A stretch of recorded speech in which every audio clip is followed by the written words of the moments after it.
4,000 years ago, in the land of Ur, God gave one man an impossible choice. Leave everything you know and never look back. What would you do? In a city filled with idol worship, fire temples, and gods made of stone, there lived a man named Abram. He was not a prophet, not a priest, not famous. He was just a man with a father named Terah and a wife named Sarai. Sarai was beautiful, breathtakingly beautiful, the kind of woman that made people stop and stare. But behind that beauty was a grief that never left. Sarai could not have children. In that world, this wasn't just pain. It was shame. It was whispers behind your back and pity people didn't bother to hide. Every morning, she felt it. Every time she saw another mother holding a child, she felt it again. Month after month, year after year. But Abram loved her. Quietly, deeply, completely.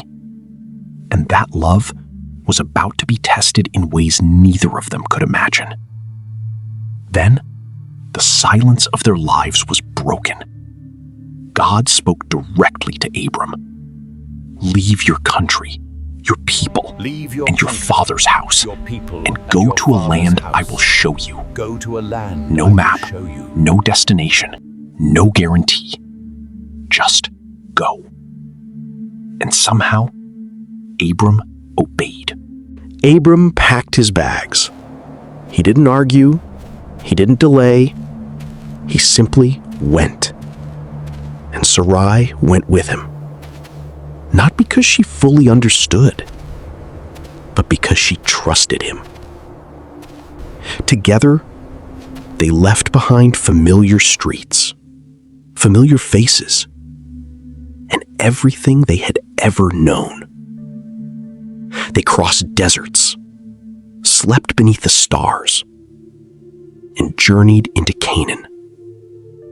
And there, God promised, "To your offspring, I will give this land."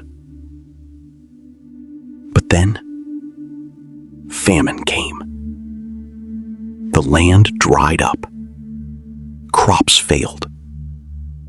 And Abram fled to Egypt. Fear entered his heart. "Sarai, you are so beautiful. They may kill me because of you. Please tell them you are my sister." And Sarai agreed. She walked into danger so her husband could survive. She was taken into Pharaoh's palace, admired, desired, treated like a prize. But God did not forget her. He struck Pharaoh's house with plagues, and the truth was revealed. And Sarai walked away untouched, protected by the God she trusted. Years passed. Still, no child. Then Sarai made a painful decision. She gave her servant Hagar to Abram, hoping to build a family through her. But when Hagar became pregnant, everything changed. Jealousy, heartbreak, and tension filled the home. Until Hagar fled into the wilderness, alone, pregnant, forgotten. But God found her there. And Hagar said, "You are the God who sees me. El Roi, the God who sees." Abram was now 99 years old. Sarai was 89. And God appeared again. "No longer will you be called Abram. Your name shall be Abraham, father of many nations. And Sarai shall now be Sarah, princess, mother of nations. Imagine that moment. A 99-year-old man with no son by his wife being called the father of nations. An 89-year-old barren woman being called the mother of nations. Because God does not speak based on what he sees now. He speaks based on what he has already decided. Then one afternoon, 3 visitors came to Abraham's tent. As they ate, one of them said, "Next year, Sarah will have a son." And Sarah laughed. Not a joyful laugh, a tired laugh, a wounded laugh, the laugh of someone who had waited too long. "After I am worn out and my husband is old, will I now have this pleasure?" And the Lord said, "Is anything too hard for the Lord?"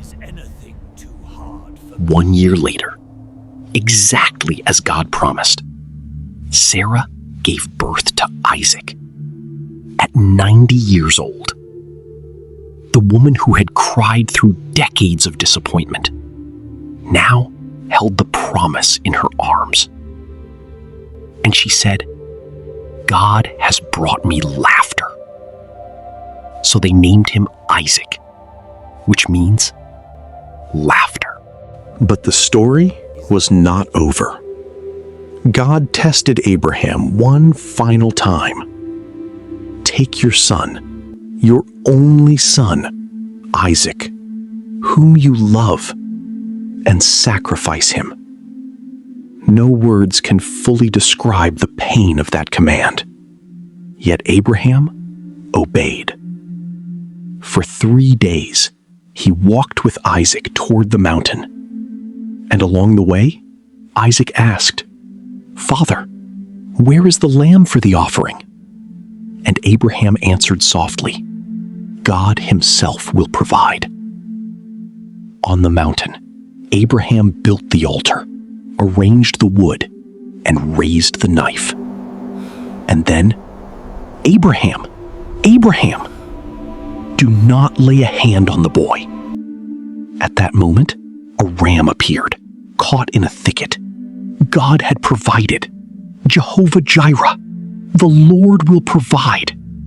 Sarah lived to be 127 years old, and Abraham wept deeply when she died, because behind every great calling was a woman who trusted, waited, suffered, and still believed. So what does this story mean for you today? God still calls ordinary people. Waiting does not mean you have been forgotten. Your mistakes do not disqualify you. Beloved, what does this story mean for you today? God still calls ordinary people. Waiting does not mean you have been forgotten. Your mistakes do not disqualify you. God sees the invisible, and nothing, absolutely nothing, is too hard for him. The God of Abraham and Sarah is still speaking, still calling, still providing. And the answer to his question has never changed. Is anything too hard for me? If this video touched your heart, kindly subscribe, like, and comment. God bless you, and see you in the next one.